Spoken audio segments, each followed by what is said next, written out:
জামাত ইসলামী এবং অন্যান্য ইসলামিক দলগুলোর যেই আলোচনা সেটি অব্যাহত আছে এবং আমরা তো মনে করছি যে এই চাঁদাবাজি, লুণ্ঠন, অবিচার, মানুষের উপরে এই বিপ্লব পরবর্তী অনেক কিছু যেগুলো হচ্ছে, আমার দেশ পত্রিকা গত সপ্তাহে সম্ভবত রিপোর্ট করেছে যে চাঁদার রেট আগে থেকে একটু বেশি আছে। সুতরাং সেই জায়গাগুলো প্রশাসন কিন্তু লেনদেন ব্যাপক হারে করতেছে।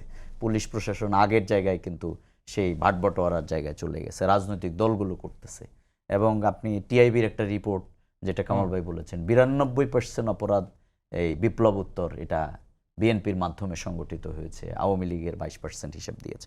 সুতরাং এই জায়গাটিকে যদি মানুষের দেখার কারণে, মানুষের যে সচেতনতার জায়গা, মানুষ কিন্তু এখন ফেসবুকের কারণে আর ইউটিউবের কারণে মানুষ, প্রত্যেক মানুষ নাগরিকই কিন্তু সচেতন, সেই জায়গা থেকে মানুষের এই প্রত্যাশাটা।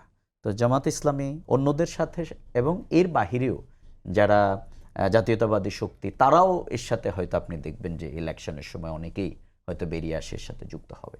কারণ বাংলাদেশের মানুষ আর এই দুঃশাসন আর দুর্নীতি দেখতে চায় না। আমাদের আমির জামাত ডক্টর শফিকুর রহমান, তিনি অসুস্থ হয়েছেন সমাবেশে, কিন্তু তিনি তার বক্তব্যের স্ট্রং যে কমিটমেন্টের জায়গা ছিল যে আমরা যদি নির্বাচিত হই, জনগণ আমাদেরকে ক্ষমতার জন্য বাছাই করে, তাহলে আমরা কি করব না সেটি বলেছেন।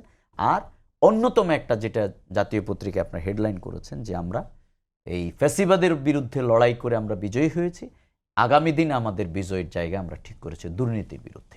আজকে সুতরাং সেই জায়গা থেকে আমরা আশা করব যে বাংলাদেশে যারা নট অনলি ইসলামিক দলগুলো, যারাই বাংলাদেশের এই দেশের উন্নতি, অগ্রগতি, কল্যাণ এবং তরুণ প্রজন্ম যারা চাচ্ছেন, তারা হয়তো সকলেই মিলেই একটা প্ল্যাটফর্ম তৈরি করা সম্ভব। আজকে একটি পত্রিকার রিপোর্টটি এরকম ছিল যে বিএনপির ভারপ্রাপ্ত চেয়ারম্যান বা বিএনপির কাছেই কূটনৈতিকরা জানতে চাচ্ছেন যে বিএনপি যদি ক্ষমতায় যায় তাহলে দেশ কিভাবে পরিচালনা হবে, তারা কি করতে চান।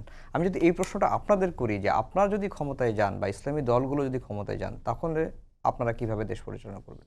হ্যাঁ, এটা নিয়ে তো আপনি বিএনপির কথা না শুধু, এটা আপনারা দেখেছেন যে বাংলাদেশের এই বিপ্লব পরবর্তী বাংলাদেশের সকল কূটনৈতিক অফিসগুলো, তারা কূটনীতিকরা জামাত ইসলামীর আমির নেতৃবৃন্দের সাথে একবারে সিরিজ অফ মিটিং তারা করছেন এবং তাদের বক্তব্য এখানে এটাই ছিল যে আপনারা যদি রাষ্ট্র পরিচালনার সুযোগ যদি পান তাহলে আপনারা কি করবেন।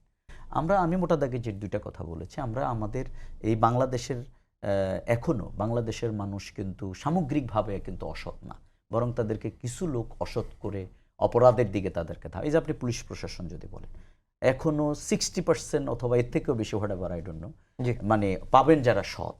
সুতরাং এই যে আমাদের সিস্টেমগুলো এখানে আমাদেরকে করে রেখেছে, এই জন্য আমাদের মোরাল মোটিভেশনের সাথে সাথে আমরা এই দেশের সকল মানুষের জন্য একটা বাংলাদেশ, সব ধর্ম, সব বর্ণ, সবার জন্য এই জায়গাটা আমরা বিনির্মাণ করতে চাই।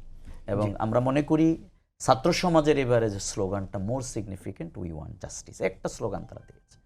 সেই ইনসাফের বাংলাদেশ যদি হয় তাহলে সব মানুষে তার অধিকার পাবে, সব ধর্ম, বর্ণ, সব মানুষের সেটা পাবে, সেটা আমরা বিনির্মাণ করতে চাই। এবং আমাদের অর্থনৈতিক যে এখানে বঙ্গুর অবস্থা, অর্থ পাচার, লুণ্ঠন, রাজনীতিবিদদের যেই এই জায়গাটিকে যদি রাজনীতিবিদরা যদি দুর্নীতি না করে, তাহলে আই স্ট্রংলি বিলিভ জাকাত ভিত্তিক অর্থ ব্যবস্থার মাধ্যমে বাংলাদেশ উইদিন 10 ইয়ার্সের মধ্যেই আপনি মালয়েশিয়া এবং সিঙ্গাপুরকে অতিক্রম করতে পারবে। এটি আমাদের অ্যানালাইসিস।